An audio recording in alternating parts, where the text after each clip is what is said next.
मजहब इस्लाम है, इसको अरब की धरती पर मुसलमाने गरी ने अपने गले से लगाया है, खालक के कांटा बन गए हैं। ये वही मजहब इस्लाम है, इसको मौला अली ने अपने गले से लगाया है, खुदा बन गए हैं। एक कदम करीब आपको बनेगा। अरे ये वही मजहब इस्लाम है, जिसे करबला की धरती पर हमारे हुसैन ने अपने गले से लगाया है। अली असगर को दे दिया है, अली अकबर को दे दिया है, मोहम्मद को दे दिया है, अब्बास को दे दिया है, अपनी जान को अल्लाह की कुर्बान कर दिया। लेकिन अपने दीवानों को ये पैगाम दिया है, हुसैनी दीवानों बनाने की बात नहीं, परेशान होने की बात नहीं। हुसैनी दीवानों अगर इस्लाम का गांधी हुकूमत देने की बारी है तो हुकूमत दे देगा। अगर इस्लाम की गांधी कुर्सी देने की बारी है तो कुर्सी दे देगा। अगर इस्लाम की गांधी औलाद देने की बारी है तो औलाद को दे देगा। अगर इस्लाम की गांधी धन देने की बारी है तो धन को दे देगा। मगर मजहब इस्लाम को बचा लेना। हुसैनी दीवानों हुसैन ने पैगाम दिया, अगर इस्लाम खतरा है तो अपनी जान को कुर्बान कर देना, मगर इस्लाम को बचा लेना। शायर कहते हैं इस्लाम बिखराना, बचाया हुसैन ने,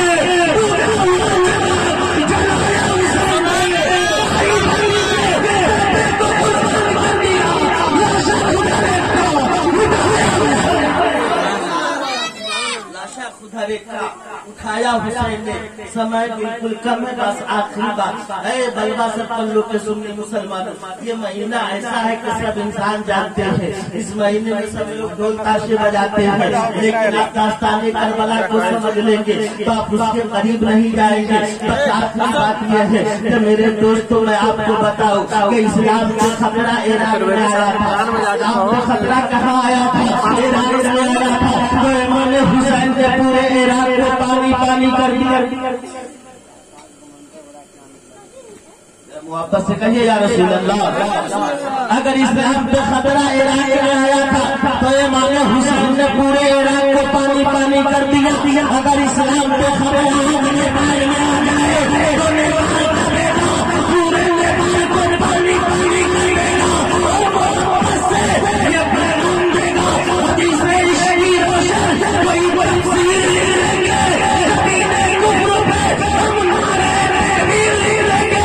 हमारे जिस्म में हरदम हुसैनी खून बसता है, जहाँ पे करबला देखेंगे शब्बीर, जहाँ पे करबला देखेंगे शब्बीर लिख देंगे।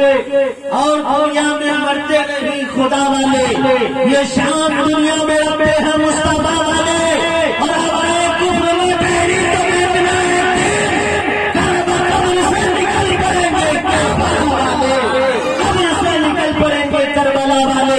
बस मेरे दोस्तों एक फरमाइश हो गई है, इसे पूरी करके मैं अपनी तकलीफ को विराम करना चाहता हूँ। बलवा के सुन्नी मुसलमानों, मैंने एक मंत्र पढ़ा था, श्री अवतार ने बर्तन प्रिय मदियम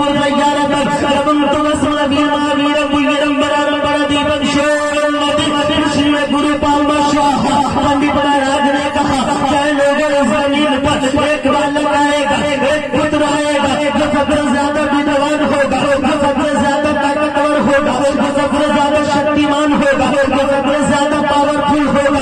अब सारे बड़े पंडित के दरबार में पहुंच गए और दरबारी बनकर के हाथ जोड़ करके खड़े हो गए और कहने लगे महाराज आप ही बता दीजिए ये बालक कौन है, ये विद्वान कौन है, ये शक्तिमान कौन है। ज्ञानी बाबा आप पंडित बाबा आप उस ज्ञानी बाबा के बारे में आप ही बता दीजिए। ये पंडित तुलसीदास जी ने कहा था तुम मुझसे सुनना चाहते हो। इस वक्त राजा जनक ने अपनी पुत्री सीता का विवाह करना चाहा, उसने एक प्रश्न डाला जो मेरे धनुष को तोड़ेगा वही सीता के मांग में सिंदूर डालेगा। अब सारे पंडित खामोश है, कोई नहीं आगे बढ़े। रामचंद्र जी आगे बढ़े, धनुष को उठाने के बाद तो लोगों ने देखा है, भक्तों ने देखा है, संतों ने देखा है, जयकार बुलंद किया।